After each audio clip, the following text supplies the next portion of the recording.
जिल्हा परिषद आणि पंचायत समिती निवडणुकीतही महायुतीचाच बोलबाला। भाजपचे सर्वाधिक सदस्य, महाविकास आघाडीची पराभवाची मालिका कायम।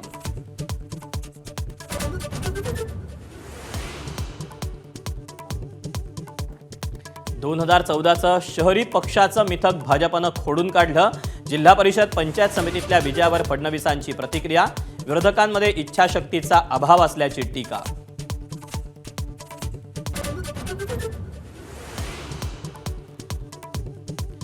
दिग्गज नेत्यांनी राखला जिल्हा परिषदेचा गड। गोगावलेंचा पुत्र राणा जगजित सिंगांची पत्नी विजयी, तर वरपुडकणात जयकुमार गोरेंच्या कुटुंबियांनी चाखली पराभवाची चव।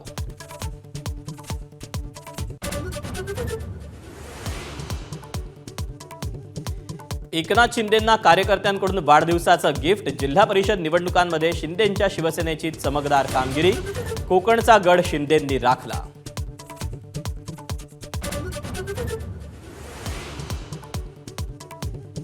जिल्हा परिषदेत राष्ट्रवादी काँग्रेस नंबर 2चा पक्ष। अजितदादांच्या आठवणीनं राष्ट्रवादीचे नेते भावुक।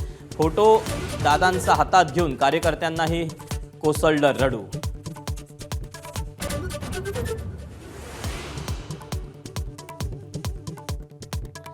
लुकआउट नोटीस आणि आरोप असणाऱ्या लोकांना संघाच्या शताब्दी कार्यक्रमाचं निमंत्रण।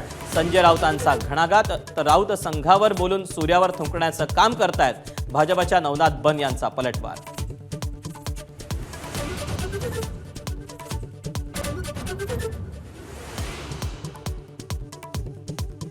ज्येष्ठ नेते शरद पवारांना श्वास घेण्यास त्रास। पुण्यातल्या रुबी हॉल क्लिनिकमध्ये दाखल। वैद्यकीय तपासण्या करून पुढची पावलं टाकणार, तर पवारांची प्रकृती उत्तम असल्याची डॉक्टरांची माहिती। राज्यातील 12 जिल्हा परिषद आणि 125 पंचायत समित्यांसाठी शनिवारी मतदान पार पडलं। त्याचा निकाल आज हाती लागला। या निकालात सत्ताधारी महायुतीनं पुन्हा एकदा वर्चस्व गाजवलं। सर्वच्या सर्व 12 जिल्हा परिषदांमध्ये महायुतीचा झेंडा फडकला। 12 पैकी 8 जिल्हा परिषदांमध्ये भाजप, 3 जिल्हा परिषदांमध्ये शिवसेना आणि पुणे जिल्ह्यात अजित पवारांच्या राष्ट्रवादीनं बाजी मारली। विरोधकांच्या महाविकास आघाडीला मात्र या निवडणुकीत सपशेल पराभव स्वीकारावा लागला।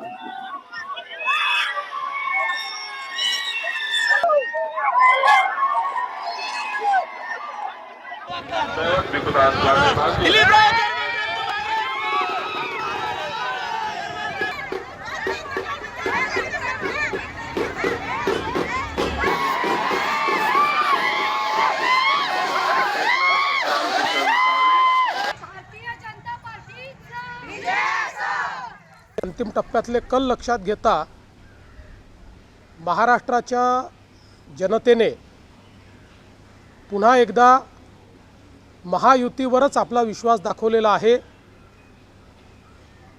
12 जिल्हा परिषदांमध्ये भारतीय जनता पार्टी पुन्हा एकदा सर्वात मोठा पक्ष म्हणून या ठिकाणी स्थापित झालेला आपल्याला पाहायला मिळतोय। महाविकास आघाडी फारशी कुठे दिसत नाही आहे आणि खरं म्हणजे आम्हाला फारसं काही करण्याची गरज नाही। रोज सकाळी 9 वाजता त्यांचे प्रवक्ते जे स्टेटमेंट्स देतात त्यामुळे आम्हाला निश्चित मोठा फायदा होतो। त्यामुळे आम्हाला फार काही करण्याची आवश्यकता पडत नाही। रोज त्यांची मतं कमी करण्याचं काम हे त्यांच्याच माध्यमातून होतं। महापालिका निवडणुकांप्रमाणेच जिल्हा परिषदेतही सर्वाधिक जागा जिंकून भाजप सर्वात मोठा पक्ष ठरला। पण पुणे महापालिकेत जसा करिश्मा भाजपनं केला होता तशी कामगिरी मात्र जिल्हा परिषद निवडणुकीत करता आलेली नाही। अजित पवारांच्या राष्ट्रवादीनं भाजपला चितपट करून जिल्हा परिषद निवडणुकीतला दबदबा कायम राखला। 73 जागांपैकी राष्ट्रवादीला जवळपास 50हून अधिक जागा मिळण्याची शक्यता आहे। मागील निवडणुकीत दादांच्या पक्षाला 44 जागा मिळाल्या होत्या। त्यामुळे राष्ट्रवादीनं पुन्हा एकहाती सत्ता काबीज करून महापालिकेत पराभवाचा वचपा काढल्याची चर्चा आहे। भाजपसह शिवसेनेचीही वाताहत झाली। अजितदादांच्या निधनानंतर राष्ट्रवादीच्या उमेदवारांसाठी काही प्रमाणात सहानुभूती मिळाल्याचे निकाल दिसून आले। दरम्यान हा निकाल पाहण्यासाठी अजित पवार हवे होते अशी भावनिक प्रतिक्रिया कृषी मंत्री आणि राष्ट्रवादीचे नेते दत्तात्रय भरणे यांनी दिली। मी सगळ्या उमेदवारांचे अभिनंदन करतो आणि खरं तर हा आनंद पाहायला, उमेदवारांचा विजय पाहायला आमचे नेते अजितदादा पवार साहेब खरं तर आज हवे होते। कारण का आपल्या सगळ्यांना माहिती आहे की ह्या सगळ्या उमेदवारांच्या जिल्ह्यामधले सगळ्यांची आखणी आणि सगळ्यांचं हे उमेदवारी हे दादांनीच त्यावेळी जाहीर केली होती. दादांनीच त्या सगळ्यांचं एक चांगल्या प्रकारात सगळ्या उमेदवारांना त्यांची उमेदवारी जाहीर करून एक चांगल्या प्रकारचं नियोजन केलं होतं. खरं तर या यशामध्ये दादांचा खूप मोठा सिंहाचा वाटा आहे. सोलापूरच्या माळशिरस तालुक्यातील दहिगाव गटातून माजी आमदार राम सातपुते यांच्या पत्नी संस्कृती सातपुते विजयी झाल्या. या विजयानंतर राम सातपुतेंनी एकच जल्लोष केला. संस्कृती सातपुते यांनी उत्तमराव जानकर यांचे पुत्र जीवन जानकर यांचा पराभव केला. त्यामुळे राम सातपुते यांनी विधानसभेला झालेल्या पराभवाचा वचपा काढला अशी चर्चा रंगली आहे.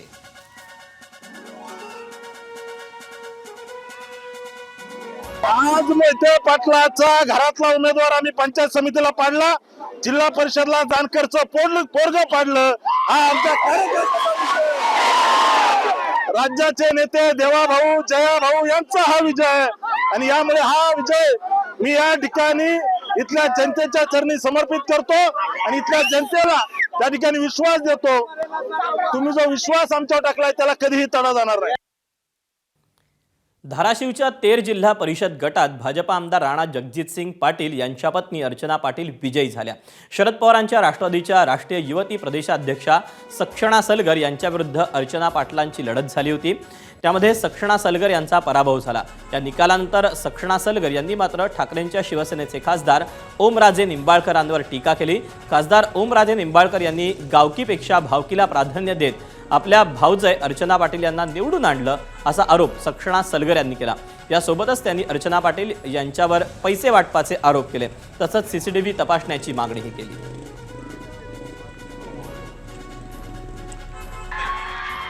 मी मागेही म्हणलं होतं, जेव्हा निवडणुका सुरू होत्या तेव्हा मी सांगितलं होतं की जिल्ह्याचे खासदार, जिल्ह्यातले आमदार, शिवसेना उभाटा गटाचे ओमराजे निंबाळकर हे गावकीपेक्षा भावकीवर लक्ष आहे. तर मी परत सांगते महाराष्ट्राला आणि जिल्ह्याला, त्यांनी त्यांच्या भाऊजाईला निवडून आणण्याचा प्लॅन सक्सेसफुल केलेला आहे आणि ओमराजेंनी इनडायरेक्टली अर्चनाताई निवडून येतील यासाठी जे प्लॅनिंग आखलं होतं ते त्यांचं सक्सेसफुल झालंय. रायगडच्या महाडमधील बिरवाडी जिल्हा परिषद गटातून मंत्री भरत गोगावलेंचे सुपुत्र हे विजयी झालेत. विकास गोगावलेंनी राष्ट्रवादीच्या निलेश महाडिक यांचा पराभव केला. विकास गोगावलेंचा तब्बल 5,000 मतांच्या फरकानं विजय झाला. विजयानंतर विकास गोगावलेंनी दंड थोपटून जल्लोष साजरा केला. तसंच मुलगा विजयी झाल्यानं मंत्री भरत गोगावलेंनीही शिवरायांना वंदन केलं.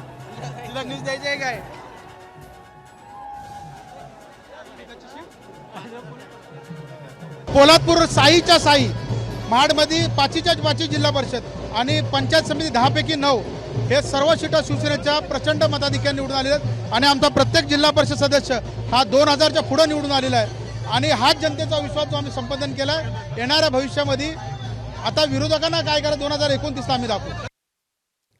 सांगलीच्या आटपाडी तालुक्यात निंबवडे जिल्हा परिषद गटात भाजपच्या उमेदवार माधवी पडळकर विजयी झाल्या. माधवी पडळकर यांनी शिवसेनेचे उमेदवार विद्या मोटेंचा 980 मतांनी पराभव केला. माधवी पडळकर या भाजपचे आमदार गोपीचंद पडळकर यांच्या वहिनी आहेत, तर जिल्हा परिषदेचे माजी सभापती राहिलेले ब्रह्मानंद पडळकर यांच्या त्या पत्नी. केंद्रामध्ये नरेंद्र आणि राज्यामध्ये देवेंद्र हे गणित पक्क होतं. आता तिसरं इंजिन रवींद्रचं हे महाराष्ट्रामध्ये लागलेलं आहे आणि लोकांचा प्रचंड विश्वास भाजपावरती वाढलेला आहे. खरं तर देवाभाऊ प्रचारासाठी कुठेही गेले नाहीत, तरी सुद्धा त्यांच्यावरती आणि भाजपावरती लोकांचा प्रचंड विश्वास आहे आणि लोकांना भाजपला सत्तेत आणायचं आहे म्हणून प्रचंड मतदान लोकांनी केलंय. परभणीत भाजपचे माजी मंत्री सुरेश वरपुडकर यांना मोठा धक्का बसला. वरपुडकर यांच्या कुटुंबातील 5 जण निवडणुकीला उभे होते, यातल्या 4घांचा पराभव झाला. या पराभवामुळे परभणीकरांनी घराणेशाहीला नाकारल्याची चर्चा आहे. वरपुडकर यांची मुलगी सोनल देशमुख या झरी जिल्हा परिषद गटातून मशाल चिन्हावर उभ्या होत्या. भाजपचे उमेदवार दिलीप देशमुखांनी त्यांचा पराभव केला. दुसरीकडे त्यांचे चिरंजीव समशेर वरपुडकर शिंगणापूर जिल्हा परिषद गटातून उभे होते. या ठिकाणी मशाल या चिन्हावर उभे असलेल्या पांडुरंग खिल्लारे, समशेर वरपुडकर यांचा त्यांनी पराभव केला. सोबतच सुनबाई प्रेरणा वरपुडकर या दैठणा जिल्हा परिषद गटातून पराभूत झाल्या. तर लोहगाव जिल्हा परिषदेच्या गटात वरपुडकर यांचे 2 पुतणे उभे होते. त्यापैकी काँग्रेसच्या चिन्हावर उभे असलेले अजित वरपुडकर यांचाच फक्त विजय झाला. सातारा जिल्हा परिषदेच्या दरम्यान मंत्री जयकुमार गोरेंना 2 मोठा धक्के बसलेले आहेत. गोरे यांचे बंधू अरुण गोरे यांचा माण तालुक्यातील कुकुडवाड गटातून पराभव झाला, तर औंध गटातून गोरेंचे बंधू अंकुश गोरे यांच्या पत्नी भारती गोरे यांचा 40 मतांनी पराभव झाला. या दोन्ही ठिकाणी राष्ट्रवादीच्या उमेदवारांनी बाजी मारली.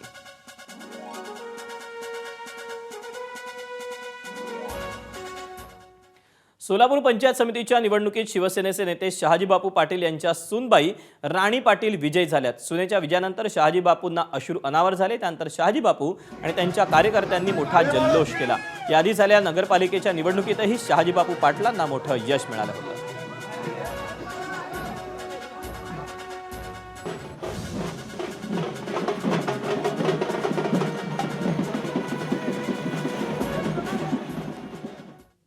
सोलापूर जिल्हा परिषदेसह मोहोळ तालुक्यात भाजपला मोठं यश मिळालं. माजी आमदार यशवंत मानेंच्या उपस्थितीत कार्यकर्त्यांनी एकच जल्लोष केला.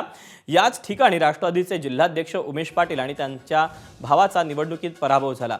भाजपच्या यशानंतर यशवंत मानेंची उमेश पाटलांवर जोरदार त्यांनी टीका केली. वायफळ बोलणाऱ्यांना जनतेनं त्यांची जागा दाखवल्याचं माने म्हणाले.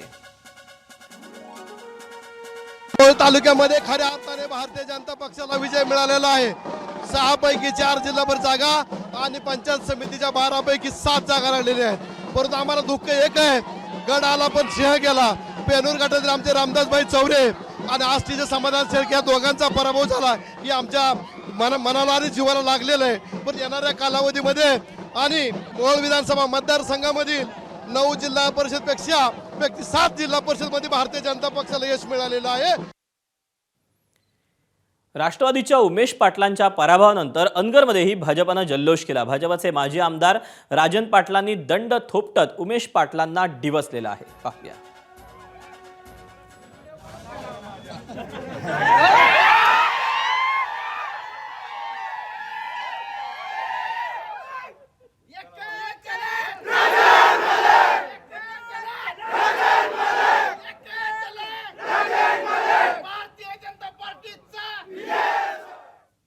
परभणी जिल्हा परिषदेत पालकमंत्री मेघना बोर्डीकर यांच्या नेतृत्वाखाली भाजपनं 54 पैकी 24 जागा जिंकल्या आणि राष्ट्रवादीला धक्का दिला.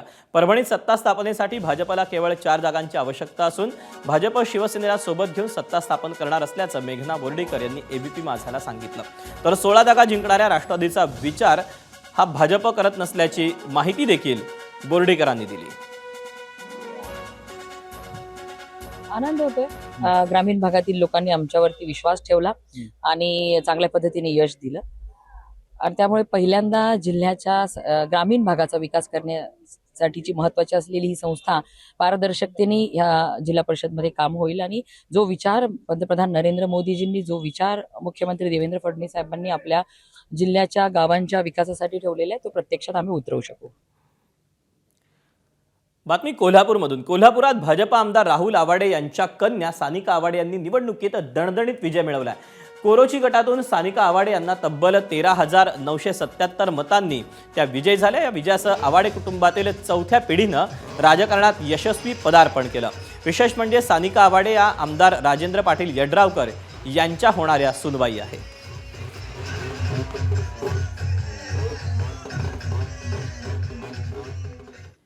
तिथे धाराशिवमध्ये शिवसेनेचे माजी आमदार ज्ञानराज चौगुले यांच्या मुलीनं दणदणीत विजय मिळवला. आलूर पंचायत समिती गणातून आकांक्षा चौगुले यांनी तब्बल 3,925 मतांनी विजय मिळवला.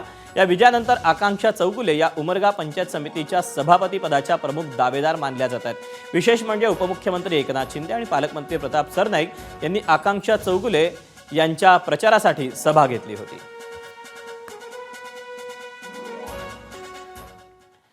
सोलापुरात माजी आमदार दिलीप माने यांचे पुत्र विजयी झालेत. उत्तर सोलापूर तालुक्यातील कोंडी इथल्या जिल्हा परिषद गटातून माजी आमदार दिलीप मानेंचे पुत्र पृथ्वीराज माने विजयी झाले. तर कोंडी पंचायत समिती गणातून शिवसेनेचे धनाजी भोसले यांनी बाजी मारलेली आहे आणि एकंदरीतच विजय देखील मिळवलेला आहे.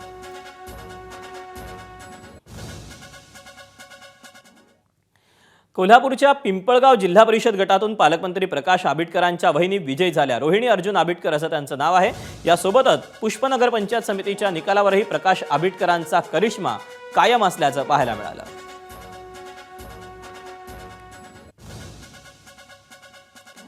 पुण्यातील भोरमध्ये दिवंगत माजी आमदार काशीनाथ खुटवड यांचा मुलगा आणि सून या दोघांचाही विजय झाला. कामतडी पंचायत समितीमधून तृप्ती खुटवड विजयी झाल्या, तर भोंगळी कामतवाडी जिल्हा परिषद गटातून विक्रम खुटवाडांचा विजय झाला आहे.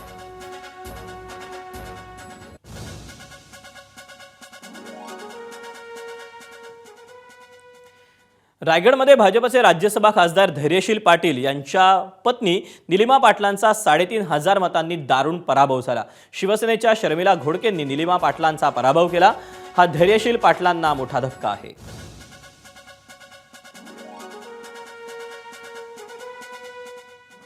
रायगड जिल्हा परिषदेच्या निवडणुकीत अलिबागमधील 10 पैकी 9 जागांवर शिवसेनेचे उमेदवार विजयी झाले. राष्ट्रवादी, भाजप आणि शेकापसह सर्व विरोधकांना त्यांनी पराभूत केलं.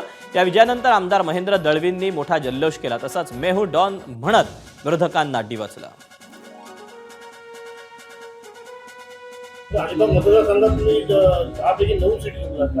मैं हूं डॉन. येस. आता आज खरं सांगू का, अनेकांनी गमजा मारल्या, पण आता माझ्या मतदारसंघ किंवा रायगडच्या मैं हूं डॉन, मीच डॉन आता हे इतरांना पण कळलं असेल. त्याचे त्यांना आत्मपरीक्षण करावं असं मला वाटतं. रायगड जिल्हा परिषदेच्या निवडणुकीत राष्ट्रवादीचे जिल्हाध्यक्ष सुधाकर घारे यांच्या पत्नी नमिता घारे यांचा विजय झाला. तब्बल 4,650 मतांनी नमिता घारे यांनी विरोधी उमेदवाराला पराभूत केलं.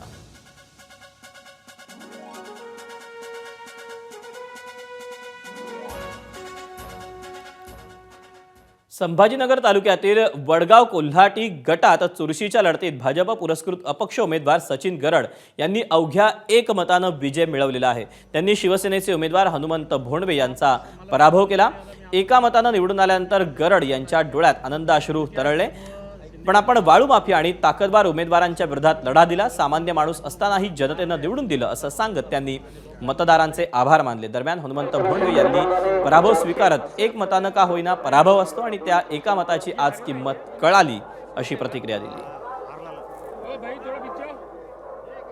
माझे सर्वसामान्य मित्र होते, महिला होते, सगळ्यांनी मला भरभरून आशीर्वाद दिला.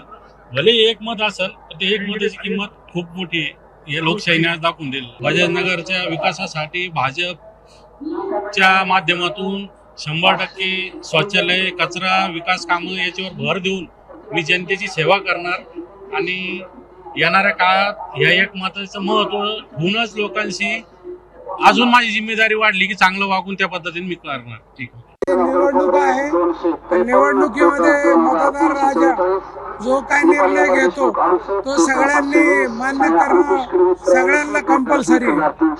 त्यामुळं 1 मतदानी जरी माझा पराजय झाला असला तरी परत आणखी मी चांगलं काम करून पुढच्या वेळेस आणखी मताने येण्याचा प्रयत्न करीन.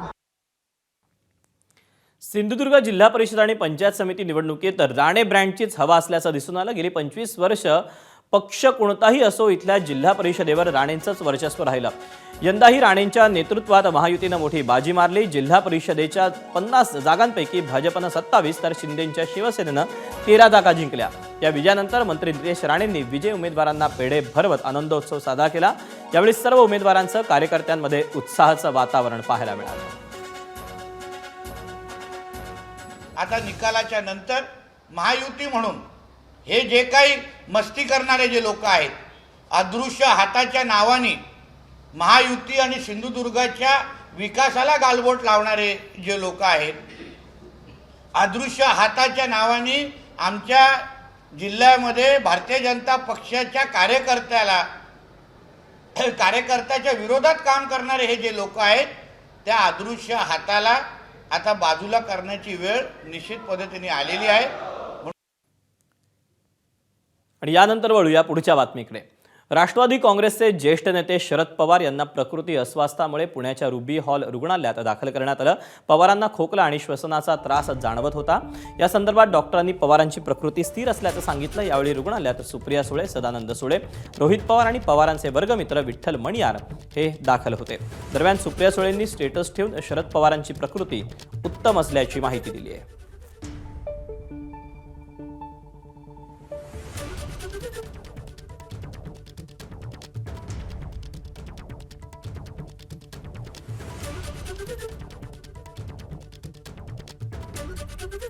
थोडंसं फिजिकल एक्झर्शन झाल्यामुळे छातीत कफ झालेला आहे, म्हणजे छातीत थोडंसं कंजेशन आहे आणि आम्ही योग्य त्या तपासण्या पाठवलेल्या आहेत आणि ट्रीटमेंट चालू आहे. आता कंडिशन एकदम स्टेबल आहे आणि तपासणी आल्यावरतीच आम्हाला जे काही त्याच्यात बदल करायचा असेल ते बदल करू.